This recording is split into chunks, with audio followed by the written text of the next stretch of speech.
الحبايب مساء الخير.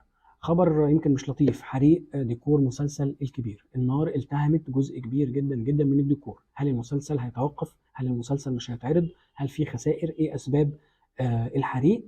وكم الخسائر ايه عامله ازاي؟ هقول لكم.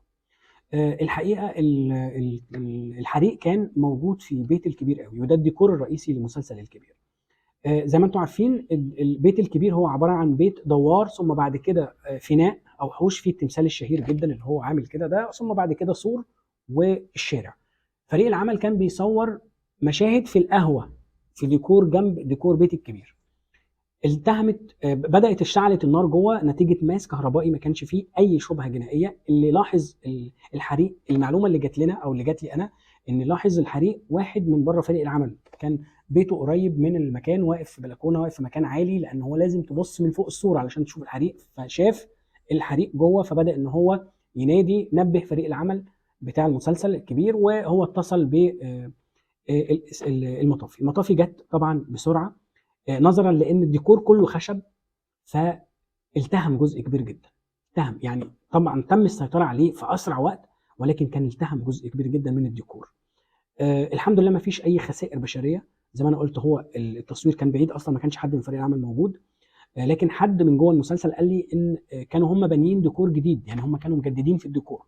الديكور كان موجود بقاله كام سنه، انا صوروه في الجزء السادس والسابع، لكن هم ضافوا على الديكور ده حاجات جديده، كانوا عايزين يعني يطوروا من الموضوع عشان يبقى شكل المسلسل مختلف شويه. وللاسف آه، الخسائر الماديه ما اعتقدش ان هي قليله يعني. طيب هل المسلسل هيتم تأجيل تصويره؟ لحد دلوقتي حتى هذه اللحظة اللي أنا بكلمكم فيها في إصرار كبير من شركة الإنتاج ومن فريق العمل، لا إن شاء الله إن إحنا هنقدر إن إحنا نعوض، نبني الديكور مكان الديكور، أو يعني نعمل إصلاحات أو ترميم أو إلى آخره. وفي نفس الوقت ده هيكون في فريق أصلا بيصور المسلسل في المشاهد اللي هي بعيد عن بيت الكبير لحد لما يجهز. المهمة سهلة؟ لا طبعا، المهمة صعبة جدا جدا. هل في اقتراحات مثلا المسلسل يبقى 15 حلقه؟ ما اعتقدش. الاصرار ان هو لازم يبقى 30 حلقه. هل في اصلا جه ورد ان ممكن المسلسل يتاجل السنه دي؟ لا. المسلسل الكبير ان شاء الله موجود لحد هذه اللحظه، القرار ان شاء الله ان هو بقى موجود. هيتم حصر الخسائر زي ما انا قلت. هل بقى في حلول؟ اكيد يعني، سواء كان فريق انتاج نفسه او شركه انتاج، بيبقوا ليهم عندهم حلول ان هو ممكن يبني ديكور بسرعه جدا مشابه جوه مثلا استوديو تصوير بعيد، ايا كان هو استوديو مصر بقى، استوديو اهرام، ايا كان استوديو فاضي، وبيصوروا فيه المشاهد الداخليه والمشاهد الخارجيه. ممكن ان هم يحاولوا يعملوها ايا كان بقى على كروما او الى اخره، حتى لو كان الكواليتي هيبقى اقل، ولكن على الاقل ده احنا مضطرين نعمل كده.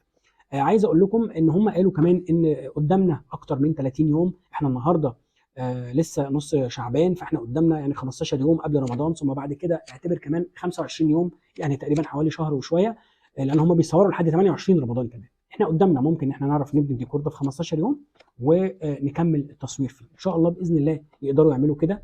ناس كتيره جدا زعلانه، ناس كتير جدا من فريق الانتاج هناك، يعني حتى حد قال لي من جوه هناك ان احنا كلنا في حاله حزن شديده. وقفوا طبعا التصوير. كان موجود هناك احمد مكي، كان موجود محمد سلام، كان موجود حسين ابو حجاج، كان موجود اللي هو بيعمل شخصيه طبازه ويعني ورحمه احمد. كل الفريق اعتقد كانوا موجودين، هشام اسماعيل.